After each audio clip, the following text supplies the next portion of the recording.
What's up everybody? Earlier today I made a video on the 8-to-1 reverse stock split that US oil performed. And today I want to break that up just a little bit more. So I want to answer why USO did this reverse stock split and answer some of the questions that you guys have. I also want to go over what I think is going to happen in the future for the oil industry. And finally share some oil companies that I think are worthy investments.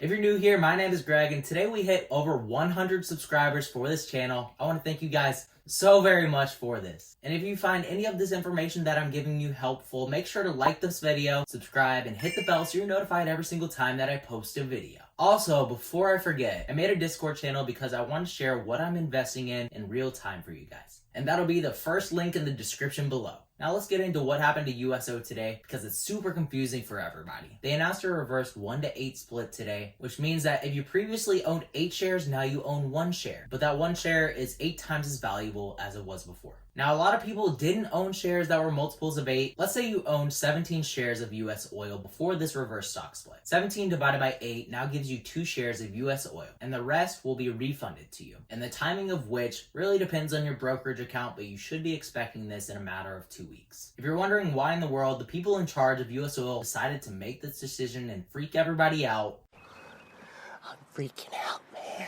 It's because this ETF was extremely volatile and risky due to the volume that it was experiencing. If it had reached prices of under $1, it might have been taken off the exchange altogether. And the second and kind of boring reason, US oil is supposed to mirror what WTI is doing. WTI has been going like this over the last 3 months, going up, while US oil has been trading down steadily for the last 3 months. And the managers of USO needed to correct this. By making it 8 times more valuable, they made it a less volatile stock just because it's seeing less volume. Thereby, theoretically, it should be a more stable asset to hold. But just because they did this reverse stock split doesn't make it a better investment. And I know what some of you guys might be thinking. Greg, oil is only down because of this recession. I have 10 tanks in the back of my truck that I'm going to sell for $1,000 after this is all over. And that brings us to the future of oil. With the demand of oil dropping to Vietnam War era levels, the future of this industry is not looking too hot. A lot of people are speculating that we'll see a large surge in demand for oil once quarantine is lifted. And I agree with this to some extent. Right now, oil companies have so much supply of oil that they're paying people to take it off their hand.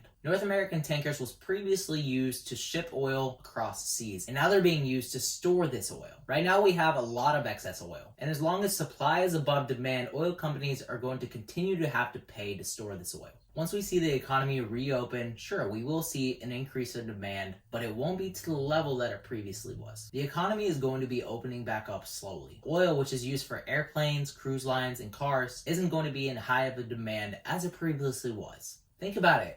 Who's going on a cruise right now? Who's flying across the world to go to Europe? The demand for oil will rise slowly, but I think that new technologies such as electric vehicles will be taking its place before it recovers fully. Obviously, Tesla has gained a lot of traction recently, despite Elon Musk being a little crazy, but I don't see this company stopping anytime soon. And they are the pioneers for the electric vehicle field. Large production companies such as Ford as well as General Motors have followed their lead and are now creating electric vehicles as well. Given this, I think that electric vehicles are the future of driving, and the demand for oil may never resume to previous levels. But I wouldn't count out the oil industry altogether, as there are oil companies who have invested billions of dollars into renewable resources. If you are looking to invest in oil, these are the companies that I personally would invest in. You want to put your money into large oil corporations such as BP, Chevron, ExxonMobil, Royal Dutch Shell, as well as Total SA. Combined, these companies have invested $44.6 billion into renewable energy. And this will help keep them afloat during and after this oil crisis, especially given that they have a monopoly over the oil market.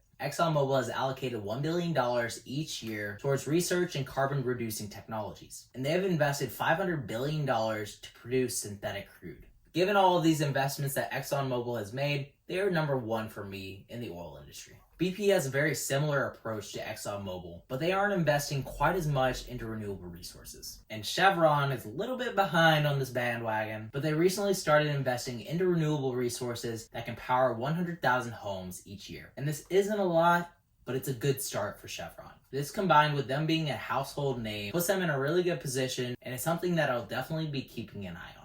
If you have any other questions about this reverse stock split, the oil industry, or any other sectors that you want me to take a look at, leave a comment down below. Make sure to check out the trades that I'm making on my Twitter as well as a Discord that I just created. Thanks for tuning in to today's video, guys. Remember to stay positive, stay green. I'll catch you in the next one. Bye, guys.